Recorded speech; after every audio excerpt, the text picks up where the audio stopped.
La pluie s'abattait sans relâche, flagellant le sol de ses larmes glaciales. Chaque goutte semblait faire écho à la tension palpable qui imprégnait l'air, comme si la nature elle-même ressentait l'imminence du conflit.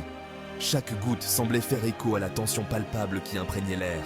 Le ciel était sombre, lourd de nuages menaçants, et le tonnerre grondait au loin, ajoutant une note sinistre à cette scène déjà dramatique. Chao Jiaoshu se tenait immobile, son épée brillant faiblement dans la pénombre. Elle était seule, mais sa détermination était inébranlable. La pluie ruisselait sur son visage, se mêlant à la sueur de l'anticipation. Face à elle, les silhouettes menaçantes des soldats se découpèrent dans la brume. Ils étaient nombreux, leurs armures scintillant faiblement sous les éclairs occasionnels. Leur regard était fixé sur Xiaoshu, conscient du pouvoir qu'elle détenait. La pluie continuait de tomber, implacable, comme si elle cherchait à noyer les espoirs de ceux qui se tenaient sur ce champ de bataille. Soudain, dans un éclair aveuglant, l'épée de Jiaoshu se métamorphosa. Une lumière intense émana de la lame, illuminant brièvement la scène d'une clarté surnaturelle. 5 lames distinctes jaillirent, vibrant d'une énergie nouvelle. Elles semblaient pulser au rythme de la pluie, comme si elles étaient vivantes, prêtes à défendre leur maîtresse. La pluie semblait se courber devant elle, comme si elle-même était le témoin d'un événement extraordinaire. Chaque goutte d'eau évitait soigneusement les lames, créant un halo mystique autour de Jiaoshu. Un éclair déchira le ciel, révélant brièvement le visage résolu de Jiaoshu. Ses traits étaient marqués par la détermination et la force intérieure, des qualités qui allaient bientôt être mises à l'épreuve.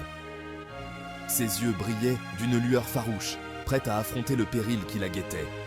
Le combat était inévitable. Elle savait que chaque mouvement, chaque décision serait cruciale.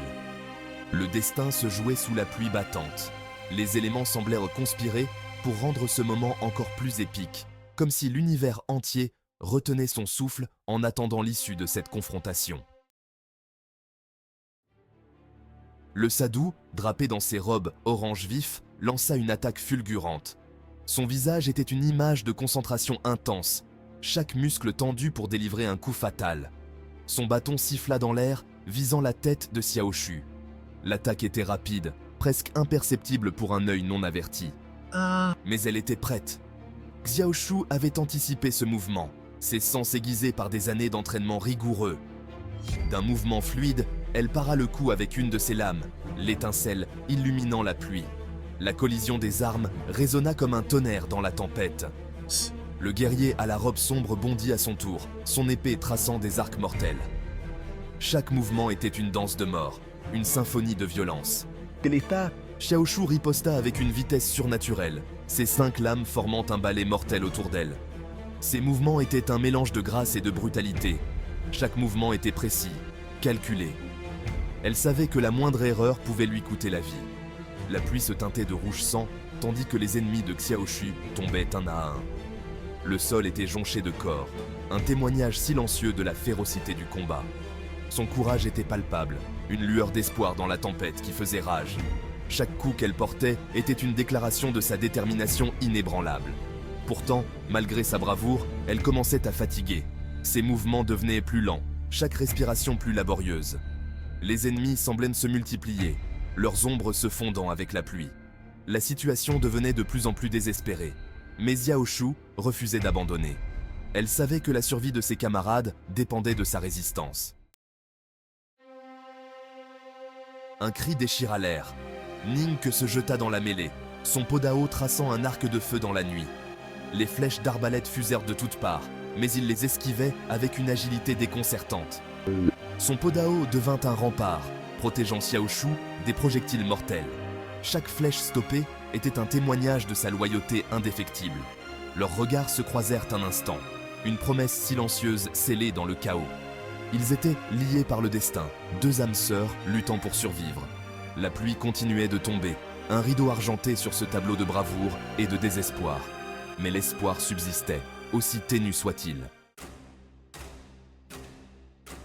Chaque mouvement était calculé, imprégné des enseignements du passé. Les guerriers savaient que chaque goutte de pluie pouvait être une alliée ou une ennemie. Ils avaient appris à lire les signes dans les nuages, à anticiper les éclairs et à utiliser le tonnerre comme couverture pour leurs mouvements. La stratégie de Ning était aussi imprévisible que la pluie elle-même, alternant entre attaque surprise et retraite stratégique. Il savait que la pluie pouvait masquer ses intentions, rendant ses mouvements encore plus difficiles à prévoir. Ses ennemis, souvent déconcertés, ne savaient jamais d'où viendrait le prochain coup. Il était le maître de ce champ de bataille improvisé, transformant le désavantage en opportunité. Ning, que utilisait chaque élément à son avantage, que ce soit la boue glissante sous ses pieds ou les torrents d'eau qui réduisaient la visibilité. Il voyait des opportunités là où d'autres ne voyaient que des obstacles. Ning, que analysait le champ de bataille d'un œil expert.